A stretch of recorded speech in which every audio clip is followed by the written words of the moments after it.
bienvenidos a una sesión más de Aprende en Casa. Un espacio creado especialmente para ustedes, con el objetivo de que puedan seguir aprendiendo durante la contingencia que estamos viviendo. Les recordamos e invitamos a que durante este tiempo fomenten relaciones sanas con su familia.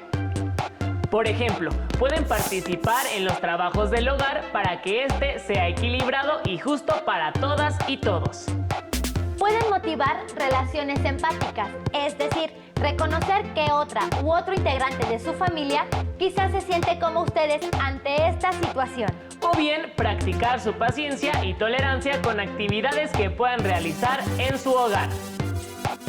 Pronto llegará el tiempo en que puedan regresar a sus actividades fuera de casa. Luego de estos consejos, alumnas y alumnos de lengua materna español de segundo grado de secundaria, las y los invitamos a prepararse con un cuaderno o una hoja de papel y un lápiz o una pluma para que realicen sus anotaciones, preguntas y actividades. Recuerden que estas deberán integrarlas a su carpeta de experiencias para que al regresar a su aula puedan presentarlas a su maestra o maestro y retomar los temas estudiados. Dicho lo anterior, entremos en materia. El tema de esta sesión es los documentos legales o administrativos. El propósito, reconocer los diferentes tipos de documentos legales o administrativos, así como su importancia y uso. Como ustedes saben, en la vida cotidiana las personas realizamos trámites o servicios en diversas instituciones, ya sean públicas o privadas. En esas situaciones nos es imprescindible saber cómo abordar los textos que se usan para tales trámites o servicios. Este tema es de suma importancia para todas y todos. ¿Alguna vez han visto o leído uno de estos documentos? ¿Saben para qué sirven? Un documento legal o administrativo es un comprobante que certifica, valida o demuestra algo. Por ejemplo, su acta de nacimiento demuestra y certifica dónde nacieron y en qué año, cuál es su nombre completo y cuáles son los nombres de su mamá, papá o tutores. Y un recibo de luz con el nombre de una persona valida que ésta vive en la dirección que marca tal documento. En general, los textos se pueden clasificar de diversas formas, pero una muy importante es su forma de lectura. Les invitamos a conocer esta forma de clasificación a través del siguiente video titulado ¿Cómo se leen los textos continuos, discontinuos y mixtos 2? Documentos legales y administrativos. Tomen notas, ya que les serán útiles para contestar las preguntas que les plantearemos hacia el final de la sesión. Hola, me acaban de aceptar en mi primer empleo. Pero estoy nervioso porque en unos días firmaré el contrato y la verdad no sé cómo identificar la información importante de manera más rápida. Voy a investigar sobre este tipo de documento. ¿Me acompañan? Estoy muy contenta porque mi mamá me regaló esta consola de videojuegos. ¡Wow! ¡Qué bien! Aquí está el instructivo, la garantía y la factura. ¿Para qué servirá la información de todos estos documentos? No sé, y entre tanta información no sabría cómo identificar los datos importantes. Vamos a investigar en internet sobre cómo se leen este tipo de documentos, porque algún día los utilizaremos. Sí. De acuerdo con la manera en que se presenta un texto en cualquier tipo de escrito o documento, estos se clasifican en continuos, discontinuos y mixtos. Las noticias y los artículos en periódicos, así como los ensayos, los cuentos y las novelas, son textos continuos. Para comprender el mensaje de estos textos, se tienen que leer desde el inicio hacia el final. En cambio, los mapas, tablas e infografías son textos discontinuos, porque se puede elegir la sección con la cual iniciar su lectura. Algunos documentos, como artículos publicados en periódicos o revistas, ofrecen tablas con datos y fechas que se explican en el mismo texto. Por esta razón, se les conoce como textos mixtos. Una gran parte de los documentos administrativos y legales son discontinuos o mixtos, razón por la cual su lectura no es necesariamente lineal. De hecho, es posible leerlos de muchas maneras y con propósitos diversos. Sea un texto continuo, discontinuo o mixto, primero hay que explorarlo de manera general. Esto nos va a permitir reconocer su extensión y darnos una idea de su estructura, es decir, de las partes que lo componen. El título es fundamental para saber de qué documento se trata. Una factura, una garantía, un contrato, etc. Los subtítulos que encabezan textos, tablas o gráficas indican el tipo de información que se va a presentar. Visualmente, estos elementos se distinguen por estar en letras mayúsculas, versálitas, negras o subrayadas. En documentos legales y administrativos, las marcas gráficas ayudan a identificar además el tipo de información, fechas, cantidades, términos importantes, nombres, etc. Mira, aquí está el nombre y el logotipo de la empresa. Y aquí están sus datos. ¿En dónde está mi domicilio? Quiero verificarlo. Aquí, en esta parte, donde dice receptor y enseguida domicilio. Se puede distinguir fácilmente porque está con mayúsculas y negritas. Cierto, qué bueno que así podemos identificar fácilmente los datos importantes. Vamos a jugar. Estoy listo para firmar mi contrato de trabajo. Con estas estrategias puedo encontrar más fácil y rápido la información en los documentos legales y administrativos. ¿Ustedes también? Espero que sí. ¡Adiós!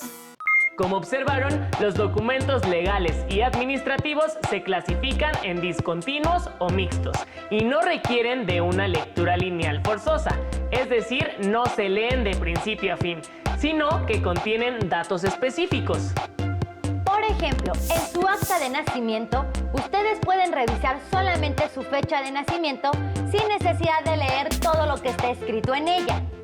Los documentos administrativos o legales son de gran importancia en la vida diaria. Por ello, es necesario entender su estructura y función. Cada uno de estos documentos tiene un formato similar. Por ejemplo, las credenciales de elector tienen el mismo formato, solo cambian los nombres de las personas, las fotos, las direcciones y las firmas, entre otros datos. Para saber más acerca del lenguaje y de la utilidad de este tipo de documentos, las y los invitamos a ver la primera parte del video titulado Papelito Habla. ¡Corre video! Los documentos administrativos y legales acreditan desde la personalidad jurídica hasta la propiedad de bienes o la validez de transacciones comerciales. También certifican acuerdos adquiridos entre personas e instituciones. Este tipo de documentos están presentes en nuestra vida cotidiana. En este programa reconoceremos su importancia y analizaremos el lenguaje que usan.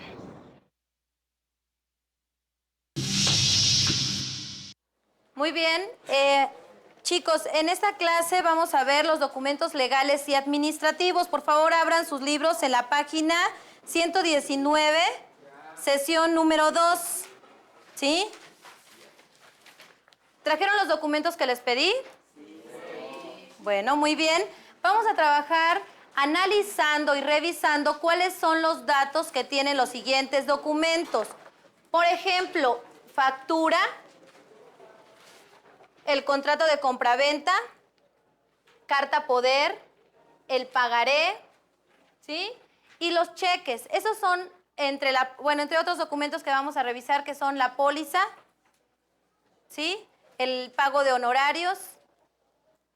Bueno, pues vamos a analizar y vamos a formar equipos de 6 o 5 personas para que revisemos los datos y los elementos que deben contener estos documentos. En la vida cotidiana utilizamos diariamente, por ejemplo, las personas que rentan les deben de entregar un recibo de pago para comprobar que pagaron ese mes. Ajá. Por ejemplo, las personas que compran algún aparato en alguna tienda les entregan una póliza de garantía.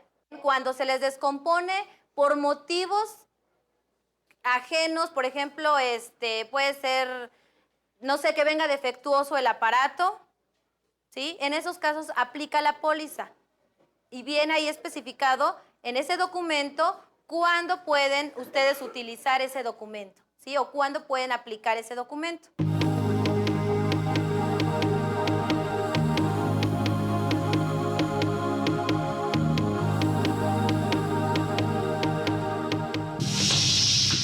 Si observas con atención, el uso de documentos legales está presente en diversas actividades cotidianas.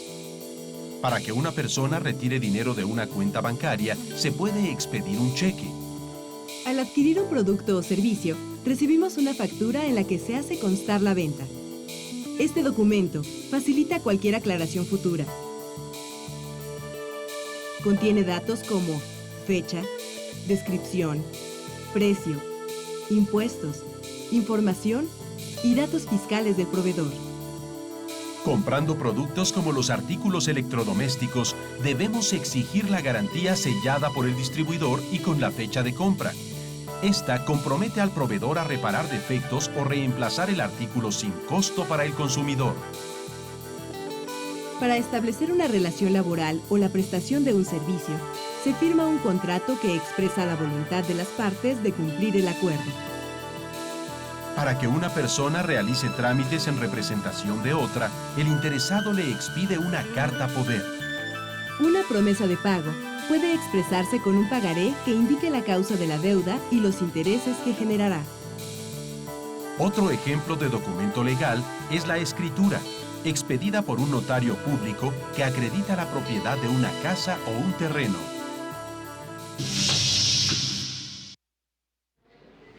Además de los documentos legales, existen también transacciones y compromisos contraídos de manera oral. Y es que en algunas comunidades de nuestro país, la cesión de terrenos o casas solo se hace de palabra. Sin embargo, el no contar con un comprobante de propiedad puede causar problemas o disputas en el futuro. ¿Pudieron identificar algún documento? Seguramente se dieron cuenta de que estos se redactan con un lenguaje específico, especializado o técnico. Es decir, en ellos no se usa cualquier palabra o término. Por cierto, la boleta de calificaciones que les dan en la escuela son un documento legal, pues tiene su foto, su nombre y el grado que cursaron y sus calificaciones finales, entre otros datos. Es decir, comprueba que son estudiantes. Estos documentos ayudan a aclarar información, establecer reglas, exigir derechos como consumidoras o consumidores o bien como trabajadoras o trabajadores. O realizar trámites en representación de otra persona con una carta poder. Muchos de estos documentos demuestran, por ejemplo, que se pagó la renta. O las pólizas de garantía, que sirven para que les cambien un producto defectuoso, se los arreglen o les devuelvan su dinero. Solo que estas pólizas deben llevar el sello del lugar donde compraron dicho producto para que sean válidas.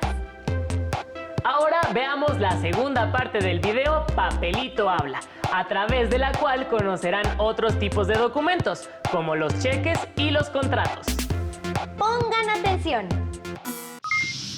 Vamos a copiar el cuadro que está en la página 119 y vamos a analizar los elementos que contiene su documento.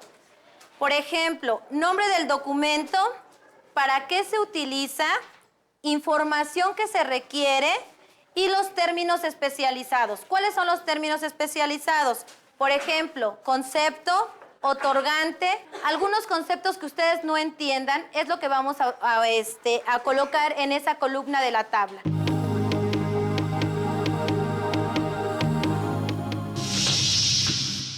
¿Cuáles son los documentos legales que se usan con más frecuencia? El notario es una persona que tiene fe pública, que se la da la autoridad, se la da el Estado, y es un experto en derecho. Por eso se otorgan ante él ciertos actos muy importantes para la sociedad, tanto desde el punto de vista patrimonial como seguridad personal. Por eso se hacen ante el notario las compraventas de bienes inmuebles, que es el patrimonio principal de las personas. Se hace ante el notario el otorgamiento de poderes, que es la facultad que tiene una persona para representar a otra. Se hace ante el notario el testamento, que es precisamente la disposición que hace una persona para que sus bienes, derechos y obligaciones, una vez que muera, pasen a las personas que ella desee y se cumplan las obligaciones como ella desee. Esos son quizá los principales actos que se hacen ante notario. ¿Qué partes contienen y qué términos utilizan? Bueno, las partes que se contienen en todos los contratos y en todas las participaciones y declaraciones de las personas, obviamente tienen su denominación técnica. En la compraventa hay un comprador y hay un vendedor. El comprador es el que adquiere el bien, el que adquiere el inmueble, el que adquiere el bien y el que paga el precio.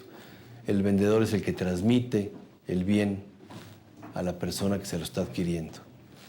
En los poderes hay dos partes. Uno, el que otorga el poder, que es el poder dante, y otro, el que recibe el poder, que es el apoderado, y este es el que se encarga de representar el poder dante. En las sociedades hay dos o más partes, que son precisamente las personas que forman una persona diferente, que es una persona moral, que va a tener algunos fines específicos, ya sea con carácter lucrativo o no lucrativo. Y esas personas son las socias, que son los que aportan el dinero a la sociedad o aportan su participación a la sociedad para realizar ese fin colectivo con un objeto especial. Recapitulando, este tipo de documentos requiere datos específicos, como su nombre completo y en algunos casos la dirección de casa o teléfonos para localizarlas o localizarlos.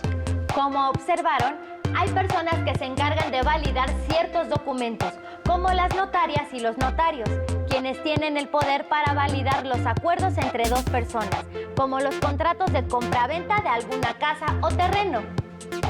Asimismo, observaron que hay un lenguaje específico para redactar este tipo de documentos y que los datos de estos documentos deben ser precisos y claros y no deben tener tachaduras o escribirse encimados. Si quieren profundizar en este tema, las y los invitamos a que consulten la revista Proteja su Dinero, de la Comisión Nacional para la Protección y Defensa de los Usuarios de Servicios Financieros, la CONDUCEF. En especial, el ejemplar de abril para niños y jóvenes. Dicha revista está disponible en www.conducef.gov.mx/revista. Pero, ¿por qué es tan importante el nombre? Para responder esta pregunta, las y los invitamos a ver la tercera parte del video Papelito Habla. ¡Adelante!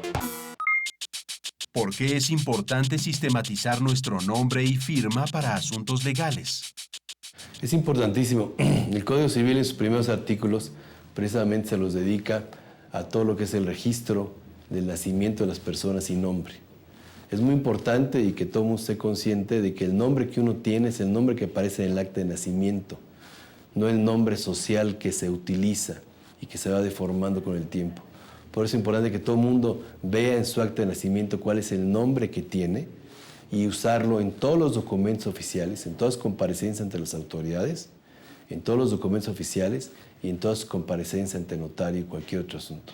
Sabemos en muchos casos que hay más de un nombre de las personas, Ramón, Juan, Pedro, etc. Pues hay que usarlos todos. También hay nombres que tienen entre los apellidos una D o una I. Si está en el acta de nacimiento, habrá que ponerlo en todos estos actos. Es muy importante que seamos cuidadosos. Esto causa muchos problemas. En la legislación mexicana no existe el apellido de casada en ningún caso. Por lo tanto, las mujeres en ningún documento oficial deben de usar el apellido de casada. O sea, el de González, el de Hernández, eso no lo deben de usar las señoras. Tampoco existe la situación, el nombre de viuda, quitarse esa costumbre muy mexicana de ponerse en las señoras, tal de viuda de tal. Eso no se debe de usar tampoco.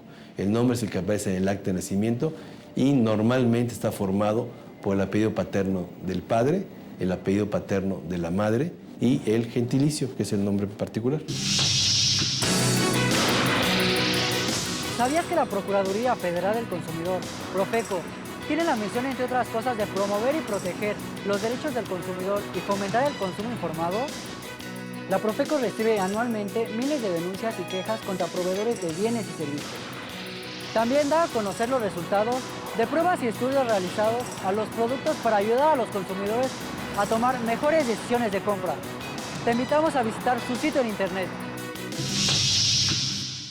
A lo largo de este programa vimos cómo los documentos legales están presentes en nuestra vida diaria. Es conveniente conocer su función, lenguaje y formato para facilitarnos la realización de trámites y evitar contratiempos. Ahora saben que, legalmente, su nombre es de gran importancia y que deben fijarse en que todos los documentos que firmen tengan esa firma o rúbrica de la misma forma y que su nombre se escriba completo y de forma clara y legible.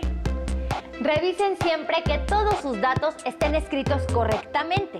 Las y los invitamos a profundizar en alguno de los documentos administrativos que llegarán a usar en su vida diaria, como un pagaré, el recibo de pago o el cheque.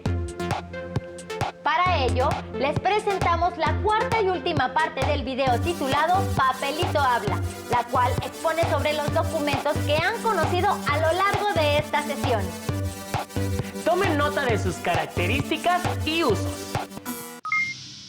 Muy bien, ya que llenaron sus documentos, vamos a revisar qué elementos contiene cada documento y en qué caso lo vamos a utilizar, ¿sí? Vamos a iniciar con el equipo que le tocó el pagaré. Muy bien. Katia. El pagaré contiene el número del cheque, la cifra que se va a pagar, el nombre a quién se va a pagar, el lugar donde se hace el pago, la fecha, la cantidad en letra, los datos del que va a pagar, la firma y los datos de a quién va a pagar. Y sirve, bueno, se utiliza cuando se pide un préstamo. Muy bien. Cuando pides un préstamo te dan este documento. Sí. ¿Y qué parte o qué letra no entendieron ahí? Ninguna.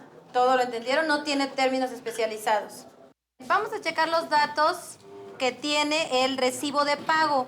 ¿Quién de ustedes me puede decir? A ver, Brian. Bueno, algunos son la fecha de pago o compra y otra es el servicio o producto que cubre el recibo, nombres y firma de quien da y recibe el servicio o producto. Muy bien. En la parte de abajo viene una leyenda que dice que el pago hecho ¿en qué? ¿En efectivo o en cheque? ¿Qué se va a hacer ahí? Pues ahí vas a poner si das el dinero así normal o tienes que ir con un cheque a un banco a cobrar. Muy bien. Y más abajo nos trae el número de ¿qué? De cuenta del banco. De cuenta del banco, exactamente. En caso de que paguen reciban ese pago con cheque, van a anotar siempre el número del cheque y el banco. ¿Qué banco? Las firmas son muy importantes. Muy bien, vamos a analizar la información del último equipo que le corresponde el cheque. Marco, ¿me puedes decir cuáles son los elementos que tiene el cheque? Contiene la cuenta, la subcuenta, contiene el nombre del que va a entregar el cheque, el nombre del que va a recibir el cheque, las fechas, el número de cuenta, nombre de quien lo recibe, cantidad en número y letra. Muy bien. Y por último, ¿qué? La firma. La firma. La firma. Muy bien. Bueno, pues ya analizamos cuáles son los elementos que debe de tener cada uno de los documentos legales y administrativos que ustedes pueden utilizar en la vida cotidiana, ¿sí? En casa, en la oficina, no sé, al comprar un aparato, un documento, ¿sí? Entonces, ya analizamos estos documentos, espero que sirva de gran ayuda para que cuando vayan a comprar un aparato, pues la póliza de garantía, ustedes puedan hacerla válida. O, por ejemplo, cuando, no sé, vayan a pagar la renta, cuando vayan a hacer algún préstamo, acuérdense que deben de escribir los datos completos, los nombres completos. Si tienen uno o dos nombres, anotar esos nombres correctamente, ¿sí? Porque puede haber después problemas por no escribir bien el nombre o por a lo mejor no escribieron bien la cantidad, ¿sí? Con los números o con las letras. Entonces, vamos a seguir investigando estos documentos en las clases siguientes de esta secuencia. Ya conocieron las características de la mayoría de los documentos legales y administrativos. Es por eso que se dice papelito habla, pues con ellos se demuestra que un documento comprueba una compra, una venta o una identidad, entre otros. Todo lo que se encuentre en esos documentos será su respaldo en caso de cualquier problema, reclamo o comprobación. No pueden tirar dichos documentos y deben guardarlos en un lugar específico y seguro.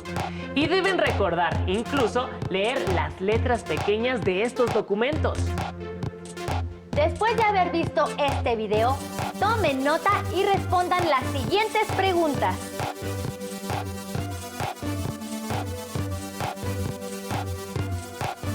1. ¿Qué tipos de textos se pueden clasificar como continuos, discontinuos o mixtos?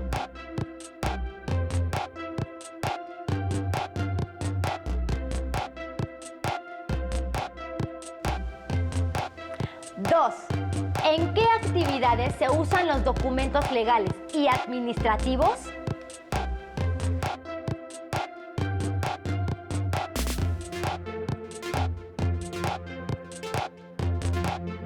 3. ¿Por qué es de gran importancia revisar los datos que se incluyen en dichos documentos?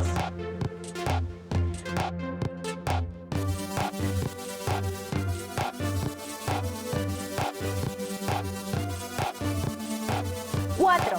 ¿Por qué representa una ventaja usar un documento por escrito a comparación de uno oral?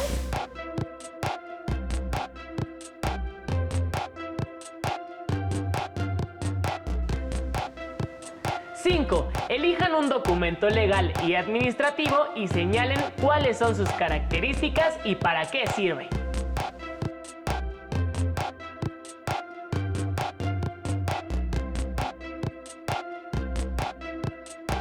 Se pueden apoyar en su familia para que les muestren algunos de estos documentos y así puedan corroborar cómo son.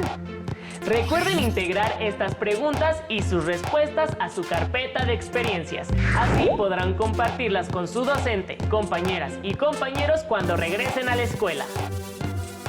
Próximamente seguirán abordando el tema de los documentos legales y administrativos y ahondarán específicamente en los contratos.